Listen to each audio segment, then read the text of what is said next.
En aquest videotutorial anirem a fer una breu passejada pels principals àmbits del campus. En primer lloc, el que hem de fer és identificar-nos com a usuari del portal. Per això, des de la part superior dreta trobarem un enllaç que indica entrada, que accedirem a la pàgina de validació. Indicarem el nostre nom d'usuari i la contrasenya. Si la identificació és correcta, ens tornarà a la portada i veurem que a la superior dreta ja estem identificats amb el nostre nom. En aquests moments, doncs, tenim com a activitat destacada en la portada una activitat del dia de.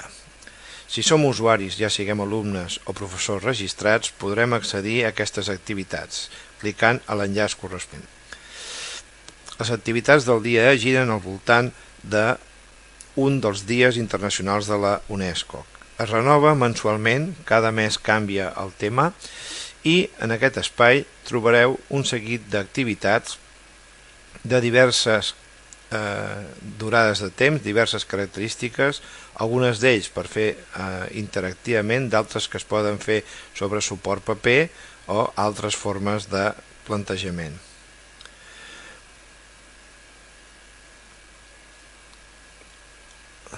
Des de la mateixa plataforma trobarem en la part superior la barra de navegació. Clicant en el primer espai tornem altra vegada a la portada del campus.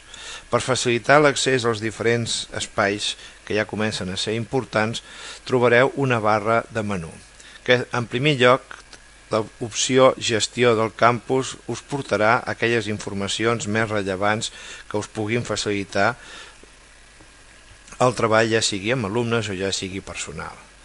En segon lloc, l'accés a activitats d'alumnes trobarem com a més destacades, en primer lloc, les presentacions personals. Un cop els alumnes passen a formar part de la comunitat del campus, una activitat que plantegem és la seva presentació personal. Aquesta presentació està organitzada al voltant del signe zodiacal, de tal manera que cada alumne localitza el seu signe zodiacal i dintre d'aquest espai de signe zodiacal en pot fer una petita presentació o descripció seva. Seguint amb el que dèiem, la barra de menú ens permet accedir a altres activitats dels alumnes, en aquest cas, com pot ser el personatge de la setmana. Accedim a l'espai del fòrum del personatge de la setmana i, per exemple, a l'últim plantejat, que és el d'Adolf Hitler. Cada personatge té plantejades una, dues o més activitats que no sempre coincideixen amb les seves característiques i en aquest cas s'ha plantejat una activitat interactiva i un trencaclosques. Així mateix, per a cada personatge existeix una fitxa estandarditzada per tal que el professor ja pugui planificar-se amb previsió què és el que vol que els seus alumnes treballin del tema. Com que està plantejat en format fòrum, qualsevol professor o fins i tot els alumnes poden enviar ja siguin noves activitats o ja sigui el resultat del seu treball. Per això existeix el botó corresponent que ens facilitarà l'accés a aquest espai d'inserció. En el menú del professorat podem destacar el Revolt Campus. En aquests moments ja sobrepassa el centenar d'activitats plantejades. En un primer moment estan organitzades per ordre alfabètic i, tanmateix, per facilitar-ne la localització, podem utilitzar una localització contextual. Per exemple, ens interessaria localitzar activitats que tinguin relació amb mapes, i aquí doncs ens apareixeran diverses activitats plantejades que treballen sobre mapes o que tenen relació amb mapes.